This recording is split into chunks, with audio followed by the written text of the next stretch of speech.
Hello everyone, आज की video में हम बात करेंगे एस्प्रिन दवा के बारे में।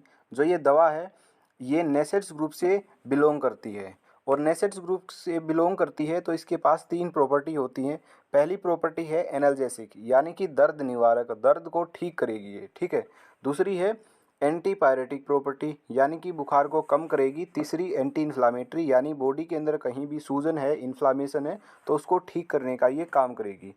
तीनों प्रॉपर्टी के साथ साथ इसके पास एक और प्रॉपर्टी होती है जो होती है एंटी प्लेटलेट प्रॉपर्टी, ठीक है। उसकी बात मैं आगे करने वाला हूँ। तो सबसे पहले इसके यूज़ समझते हैं। एस्प्रिन का जो यूज़ है वो कहाँ कहाँ किया जाता है, ध्यान से समझिएगा, बिल्कुल ध्यान से मन लगा के देखिएगा। अगर हम एस्प्रिन को एज एनाल्जेसिक यूज़ करते हैं, मान लिया कोई भी व्यक्ति है, उसकी बॉडी में कहीं भी पेन है तो उसको अगर हम एनाल्जेसिक दे रहे हैं तो कहाँ कहाँ दे सकते हैं, मतलब किस किस सिचुएशन में दे सकते हैं। देखिए, अगर उस व्यक्ति को हेडेक है, सिर के अंदर दर्द है तो दे सकते हैं, या फिर माइल्ड माइग्रेन की समस्या है, ठीक है, तो दे सकते हैं। बैक एक, पीठ के अंदर दर्द है तो भी दिया जा सकता है। टूथ एक, दांत के अंदर दर्द है तो भी एस्प्रिन दिया जा सकता है। जॉइंट पेन, जोड़ों के अंदर दर्द है तो भी एस्प्रिन दे सकते हैं। पुल्ड मसल्स यानी कि मांसपेशियों के अंदर अगर खिंचाव है तो भी दे सकते हैं। डिसमेनोरिया, अगर किसी लड़की के अंदर या फीमेल के अंदर मेंस्ट्रुअल क्रैम्प हो गए हैं, ठीक है, पीरियड्स के दौरान क्या होता है, क्रैम्प होते हैं, ठीक है, क्रैम्प आते हैं, ऐठन होती है पेट के अंदर, तो उस कंडीशन के अंदर भी एस्प्रिन दिया जा सकता है, ठीक है। तो मेंस्ट्रुअल क्रैम्प के दौरान क्या होता है, बहुत ज़्यादा पेन होता है, तो उस पेन को ठीक करने के लिए एस्प्रिन का यूज किया जा सकता है, ठीक है। तो अगर एनाल्जेसिक की तरह यूज करना है एस्प्रिन को तो इन सिचुएशंस के अंदर हम दे सकते हैं। ओके, अब इसकी डोज की बात करते हैं। अगर इसको एनाल्जेसिक की तरह यूज करना है, इन सिचुएशंस के अंदर यूज करना है तो कितना डोज होना चाहिए एस्प्रिन का। एस्प्रिन का जो डोज है वो होना चाहिए 0.3 से 0.6 ग्राम, लेकिन इसको हम mg के अंदर अगर बात करें तो 300 से 600 mg डोज होना चाहिए, ठीक है। और ये हम दिन में 2 बार ले सकते हैं, एक तो सुबह और एक शाम को, ठीक है। एस्प्रिन का जो डोज है वो दिन में 2 बार ले सकते हैं, 300 mg से 600 mg तक, लेकिन मैक्सिमम डोज जो होता है वो 1000 mg होता है। यानी कि पूरे दिन में जितना भी डोज हमने लिया है उन सबको कंबाइन करके देखो, कहीं वो 1000 mg से ज़्यादा तो नहीं जा रहा है। जैसे ये नहीं करना है कि 600 mg सुबह लिया और 600 mg शाम को, तो टोटल कितना एस्प्रिन हो गया एक दिन में, वो हो गया एक दिन में 1200 mg। तो यहाँ पे फिर ये आपके लिए प्रॉब्लम क्रिएट कर सकता है। 1000 mg से ज़्यादा पूरे दिन में एस्प्रिन नहीं लिया जाता है, ठीक है। तो 300 mg से 600 mg तक इसकी डोज होती है, सुबह और शाम ले सकते हैं। 8 से 10 घंटे के इंटरवल पे इसको लिया जा सकता है, ठीक है। तो दिन में केवल 2 बार ही लेना है मैक्सिमम। ओके, तो ये तो हुई एस्प्रिन। ओके, ये नेक्स्ट जो बात करते हैं वो है एंटीपायरेटिक। अगर एस्प्रिन को एज एंटीपायरेटिक यूज किया जाए, मान लिया अगर किसी व्यक्ति को बुखार आया है, उसको एस्प्रिन दे सकते हैं, उसका बुखार उतारने के लिए उसको एस्प्रिन दिया जा सकता है। अगर डोज की बात करूँ तो कितना डोज देना है बुखार के अंदर, तो बुखार के अंदर सेम डोज रहेगा जो हमारा एनाल्जेसिक के लिए था, यानी कि 300 mg से 600 mg तक दे सकते हैं, ठीक है। ये हो गई 2 बातें। एक बात और मैं आपको बता देता हूँ, जो ये एस्प्रिन होता है ना, ये बच्चों के अंदर यूज़ नहीं किया जा सकता है, ठीक है। 12 साल से ऊपर जिसकी भी उम्र है उसके अंदर यूज़ किया जाता है डॉक्टर्स के द्वारा। 12 साल से नीचे कोई भी है उसमें यूज़ नहीं किया जाता है, ठीक है। तो बच्चों में नहीं किया जाता है एस्प्रिन का यूज। ओके, अब देखिए एक और चीज़ मैं आपको बताता हूँ।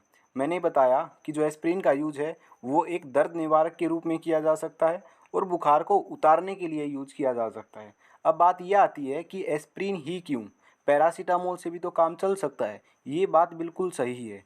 अगर मैं पैरासीटामोल और एस्प्रिन दोनों की बात करूं तो क्या है, पैरासीटामोल हमको चूज़ करनी है, एस्प्रिन चूज़ नहीं करनी है।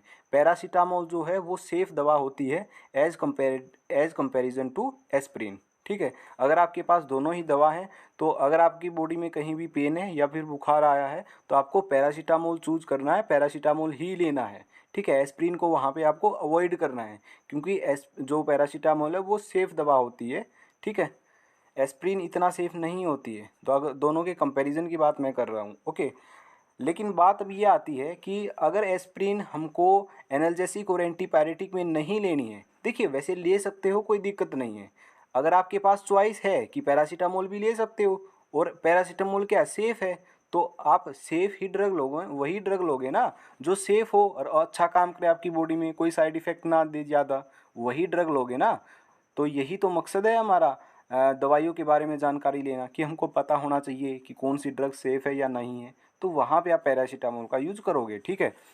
अब बात ये आती है कि एस्प्रिन ले कब का यूज किया जाता है डॉक्टर के द्वारा, तो मैं आपको बताता हूँ। इसका यूज यहाँ किया जाता है स्ट्रोक और एंजाइना के ट्रीटमेंट और प्रिवेंशन के लिए किया जाता है। यानी कि स्ट्रोक के अंदर यूज करेंगे, एंजाइना यानी कि चेस्ट पेन में यूज किया जाता है। नेक्स्ट इसका यूज है एक्यूट रोमेटिक फीवर, यहाँ भी ओस्टियोआर्थराइटिस, यहाँ भी इसका यूज किया जाता है। रोमेटोइड आर्थराइटिस, यहाँ भी इसका यूज किया जाता है। लेकिन यहाँ पे इसका यूज क्या है, कुछ केसेस के अंदर ये देखा गया है कि एस्प्रिन फ़ायदेमंद साबित हुई है, लेकिन कुछ केसेस में ये देखा गया है कि जो एस्प्रिन है वो रूमेटॉइड आर्थराइटिस में काम नहीं करती है। इसलिए कुछ केसेस में करती है, कुछ में नहीं करती है, इसलिए एस्प्रिन का यूज़ अब रूमेटॉइड आर्थराइटिस में नहीं किया जाता है। एस्प्रिन के अलावा जो अदर नेसेट्स ग्रुप की दवा है उसका यूज़ यहाँ पे किया जाता है, ठीक है। तो जितनी भी बात मैंने आपको बताई हैं ये आपको नोट डाउन करके रखनी है और याद रखनी है। एक बार दोबारा से मैं रिपीट कर देता हूँ, ठीक है, बिल्कुल एक एक लाइन में। देखिए, एस्प्रिन का जो यूज़ है वो दर्द को कम करने के लिए यूज किया जाता है और बुखार को ठीक करने के लिए किया जाता है। डोज ये रही, लेकिन बुखार या फिर दर्द है तो एस्प्रिन की बजाय आपको पैरासीटामोल लेनी है। अगर पैरासीटामोल नहीं है और केवल एस्प्रिन है, वहाँ पे आप 1 या 2 खुराक एस्प्रिन की ले सकते हो, कोई दिक्कत वाली बात नहीं है। नेक्स्ट जो पॉइंट था वो था बच्चों के अंदर एस्प्रिन का यूज़ नहीं किया जाता। उससे नेक्स्ट पॉइंट था एस्प्रिन का यूज़ फिर कहाँ किया जाता है, स्ट्रोक और एंजाइना को ट्रीट और प्रिवेंट करने के लिए इसका यूज़ किया जाता है। मोस्टली हार्ट प्रॉब्लम्स के अंदर इसका यूज़ किया जाता है। तो ये कुछ बातें थी जो आपको याद रखनी है। नेक्स्ट मैं आपको बताता हूँ क्या चीज़ है, वो है प्रिकॉशंस एंड कॉन्ट्रा इंडिकेशन, यानी कि एस्प्रिन को लेने के अंदर क्या सावधानियाँ हमको बरतनी चाहिए और कब नहीं लेनी चाहिए। देखिए, अगर कोई व्यक्ति एस्प्रिन दवा से एलर्जिक है या फिर नेसेट्स ग्रुप की दवा से एलर्जिक है तो उसको एस्प्रिन नहीं लेनी चाहिए, ठीक है।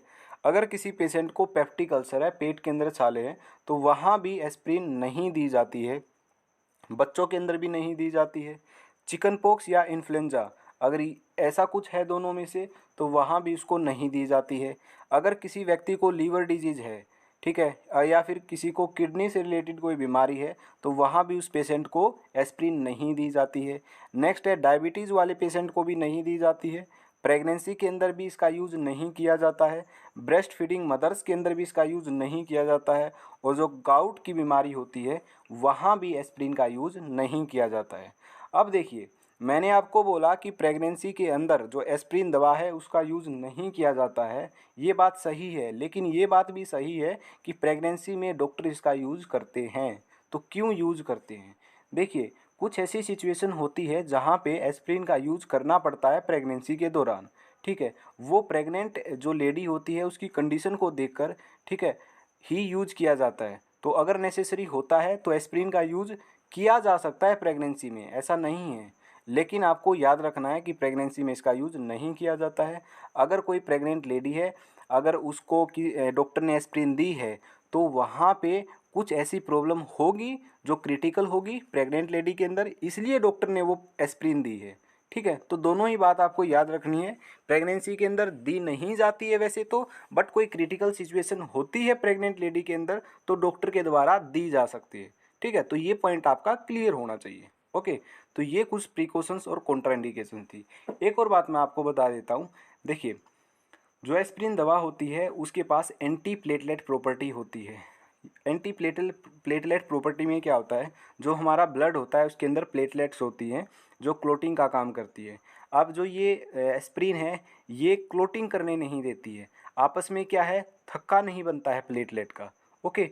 अब डेंगू के अंदर क्या होता है, जब किसी को डेंगू होता है, आप सबको पता होगा कि डेंगू के अंदर जो प्लेटलेट की संख्या है वो घट जाती है। तो इसलिए एस्प्रिन का जो यूज़ है वो डेंगू के अंदर नहीं करना चाहिए, क्योंकि एस्प्रिन लेने से जो प्लेटलेट की संख्या है वो घट जाएगी, क्योंकि एस्प्रिन जो दवा है वो एंटी प्लेटलेट एक्शन शो करती है, ठीक है। एंटी प्लेटलेट का मतलब प्लेटलेट के अगेंस्ट, उनके विरुद्ध काम करती है। ठीक है।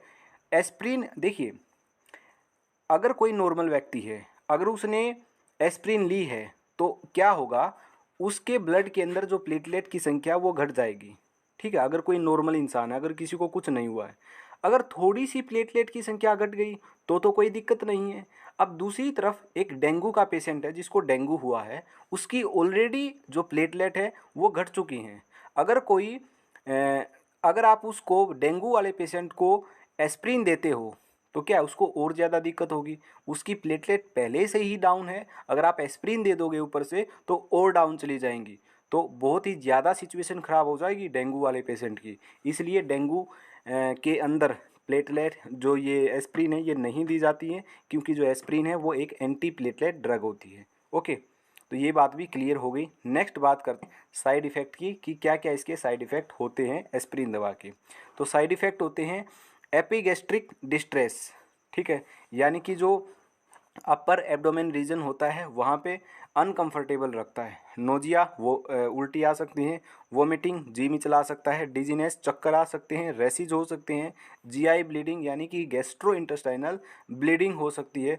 तो ये सारे साइड इफ़ेक्ट हो सकते हैं एस्प्रिन दवा से। ज़रूरी नहीं है कि आपको हो, सबको हो, किसी को होते हैं किसी को नहीं होते हैं। ठीक है, तो ये कुछ साइड इफ़ेक्ट थे जो मैंने आपको बताए हैं। अब देखिए, एक और चीज़ मैं बताता हूँ। जो एस्प्रिन दवा होती है ना, एनाल्जेसिक के अंदर मैंने डोज बताई, लेकिन जो एंटीपायरेटिक है उसके अंदर भी मैंने डोज बताई, सेम डोज होती है, इतनी ही डोज होती है। लेकिन इसके अंदर स्ट्रोक और एंजाइना के अंदर इसकी डोज अलग है। इसके अंदर 75 mg से 100 mg या फिर 75 mg से 150 mg के बीच में इसकी डोज डॉक्टर के द्वारा प्रिस्क्राइब की जाती है।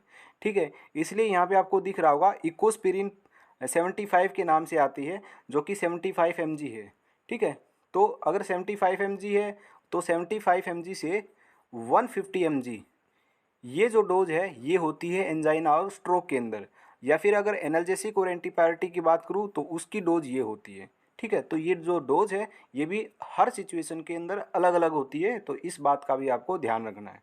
ओके, तो ये थी आज की हमारी वीडियो, जिसके अंदर हमने सारी बातें डिस्कस कर ली हैं। तो आई होप आपको ये समझ में आई होगी। तो चलिए मिलते हैं नेक्स्ट वीडियो के अंदर। आज की वीडियो में बस इतना ही।